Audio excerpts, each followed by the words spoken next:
Dit programma wordt mij mogelijk maken door bouwgroep Dijkstra Drijfsma, FB Oranjewoud, Rabobank en Haima Hielkema.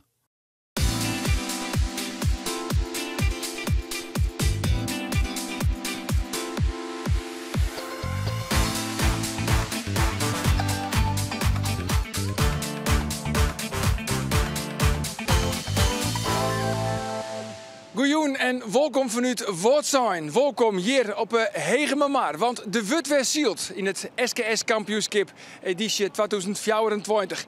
Ideale omstandigheden. De zin is er mooi bij. Krijg fjouwer, zo nou en dan een uitzitter. Waar wint er Juwet op Hegememaar? Je jert het van Timo Jepkema. De stofwolken van sneeuw binnen oplutsen, de skiën opmakken bij Ljouwert. Het scootje dat sneeuw zijnde lietse loegen rekken. Het protest zien Drachten waard takkent. Ze krijgen een gemiddeld aantal punten over het aantal wedstrijden dat zield is. En dit is Drachten. Zij waren als veroorzaker van die overvaringen sjoen. Dan de dij van Juwet. De Hegememaar, daar zien we, de leidt een op- en delbaan in. En dat betekent dat skippers zowel bakboord als stuurboord die ton links roenen kennen. Dit is de start. We zullen Drachten en de Lemmer, maar een grauw hielendal heeg op de mar die een prachtige start hebben. En aan de onderkant de hele mannen die kiezen vottendaliks voor een stuurboordslag. We zullen het hier onder in beeld omdat ze net zo'n heel beste start hier.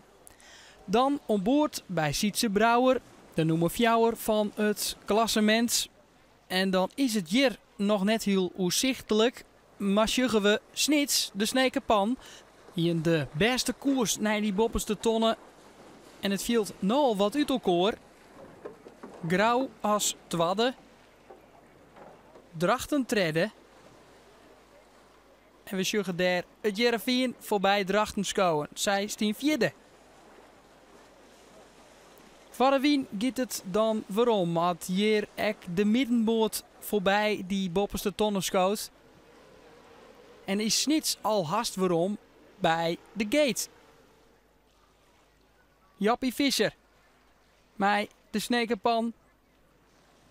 Prachtige omstandigheden vanzelfs om te zielen Juwet.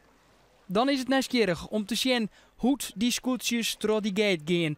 Snits, hier, hut on het werk, bakpoort om die ton heen. Wiels daar links in beeld, grauw, stuurboord om die tonnen giet. En dit is de nummer 3, Drachten. Wat zijn op het eigen thuiswetter en de jouwer zij binnen de hikkensluiters, letterlijk. Jappie Visser en grauw in de strijd om de koppositie. Snits in het green had wat minder wien in de zeilen als Jik Grauw, die ging juist heel skiën. En dan had stuurboord of bakboord door die gate nog net zo volle uithellen.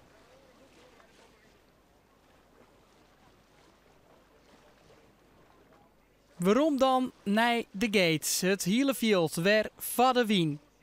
Zorgen we dat het Jereveen, mijn Sietse Brouwer, hier bakboord om terug die gate giet. En dat hebben we in hier alle scootjes die in. We zorgen die rechte lijnen rechts in beeld. En dan hebben we die skippers al hier dezelfde koers kiezen. Maar er is één verschil. Douwe Visser, hij stuurt zijn scootje haast richting de Indik. Zielt helemaal terug. En dan is de vraag of dat een goede beslissing weer. Daar lijkt het wel op. Want het grauwste scootje gaat je voorbij aan de snekenpan.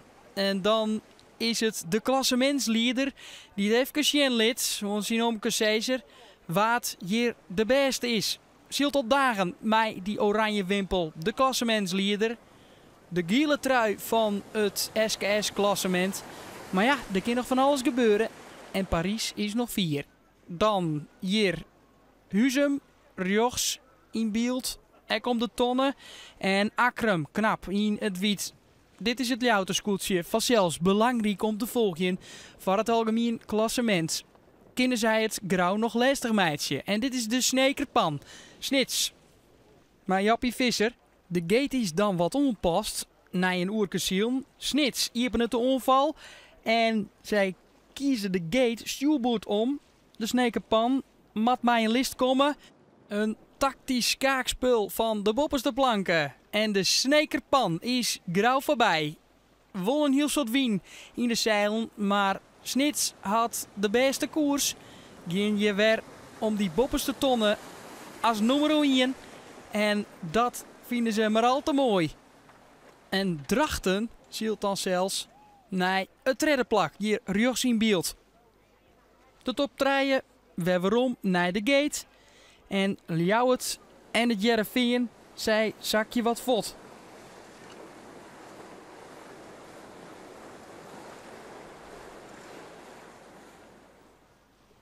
Door de gate giet het dan weer waarom naar die bopperste tonnen. Onderwijs voor de 5e keer daarheen. En dan is het grauw vanzelfs dat in de achtervolging giet op Snits.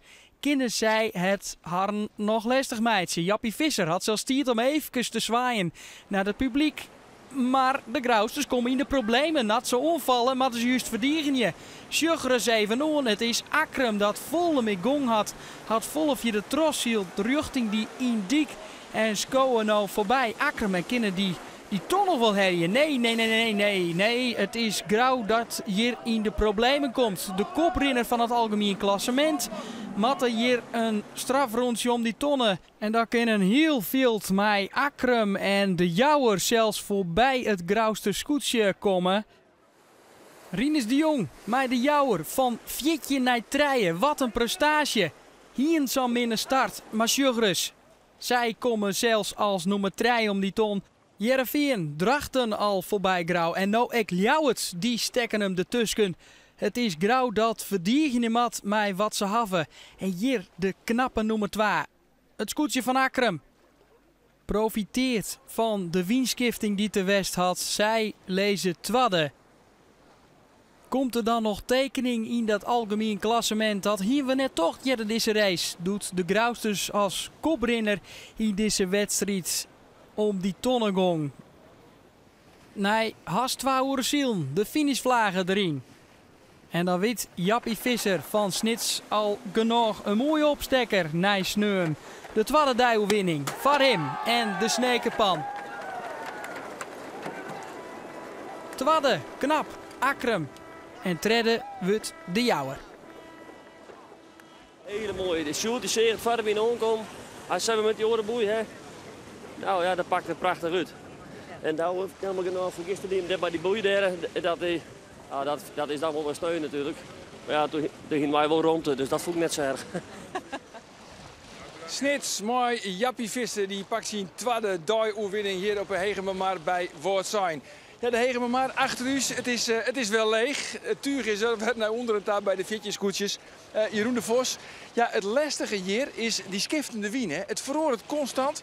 En daardoor is het voor de show en voor het publiek echt wel leuk. Ja, dat is hartstikke mooi. Dat was een combinatie van de gate, dat je dus mogelijkheden hebt bij de gate. En de wind die ruimde, krom. Eigenlijk ieder kruisak was er wel een ander hoekje waar je in moest duiken. Dus daar was een hoop te beleven. Ja, en daar hier van tevoren ik zei van jongens, let op Snits. En hier is gelijk. Ja, eerlijk is eerlijk. Je moet af en toe mazzel hebben, hè? Nee, maar waarom ziet Snits goed? Het leek een duel te worden tussen Snits en Grauw, hield het in het begin. Bij de start zaten ze al goed. De bakboordkant van de lijn, of de linkerkant van de lijn, die lag wat hoger. En daar zaten zij, Akram, Akram, Sneek en Grauw. En die kwamen daardoor heel goed uit de start. En ze konden ook allemaal ree. Dus die hadden een heel vrij kruisrak, hadden wat meters gepakt omdat die startlijn wat hoger lag. En ook die kant van het kruisrak was in het begin van de wedstrijd beter. En dan, want dat maakt het echt spannend. Hè? De ene keer gaat je bakboord om, de andere keer gaat je stuurboord om. Ja, dat maakt het spannend. Wat wie nou de beste keuze in Eversdij? Nou, je kan het wel zien als ze in het voorwindse rak zitten, wat ze doen met de fokkeloet. En over welke boeg ze varen. Daarin kan je zien, wij zien hier de vlagjes wel, maar je hebt te veel invloed naar wind. Daarin kan je zien hoe die wind draait. Of die nou wat meer naar voren komt of naar achter. En daaruit kan je zien van oké, als de wind wat ruimt, ja, dan moet ik bakboordslag maken eerst. De bakboordkant uit. En als je wat krom, dan ging je de andere kant uit. En dat voor de wind kon je dat wel een beetje zien. Dan zien we dus dat Snits, prachtig, Jappie Visser, ziet waar de dooiwinning, 0 punt Joggen erbij. Voor Akkerum, ek heel netjes, Pieter Meter. Even een speciale attentie voor de Jouwer, eerlijk is eerlijk. Een dramatische start als 14e bij de eerste hegetonnen. Maar nou, eindigen ze toch heel knap op het derde plak. Huzum, Zuidwesthoeken, Helemannen, Wortzoin en Langwaar. Het klassement. Grauw, 15 punt Joggen. Dan Jereveen, 23 Joggen. Ljouwert, 24 Ingen. Snits, 24-8. En de Lemmer, 27-8. Ja, als er nog wat verloren bij Snits, ja, dan nest het hier ook weer helemaal erboven. Ik wil op dit maar zeggen, het is nog net spelen. Nee. En dat zou voor de competitie wel mooi zijn als ze wat bij elkaar komen. Dan houden we het nog even spannend, zeg maar. En morgen, dus morgen hier, hè, we moeten allemaal voeren. Het alles te krijgen dat die scootjes zo gauw als mogelijk weer naar de Lemsterbij te willen, naar de Lemmer. Is dat nog oors voor de skippers of net? Nee, gewoon op tijd opstaan, toch? Zo is het, gewoon op tijd opstaan. Jeroen, Tiegetank, mooi dat er wie is van die kundige analyses. En natuurlijk vanwege die voorspelling van Snits. Want hij hiegelijk, Snits wint dus hier op de Hegememaar bij Wortzoin. Morgen, dan is er een inhaalwedstrijd. Ek hier op ditzelfde wetter op Hegememaar bij Wortzoin. Dat komt al hier omdat die wedstrijd bij Elehuizen, dat koe net trogien vanwege te Hudde Wien. Morgen dus inhelje. Die wedstrijd is dus al volle jedder. Die moeten we gewoon al om 10 minuten uur Olven begint het. En wij beginnen met de uitzending dan om kwartier voor Olven. Maar dat maakt het al net uit, want Jeroen de Vos die zei het gewoon betiert van Berto. Ik zou zeggen, graag ontmoeten bij Wortzoin. Ontan, dag.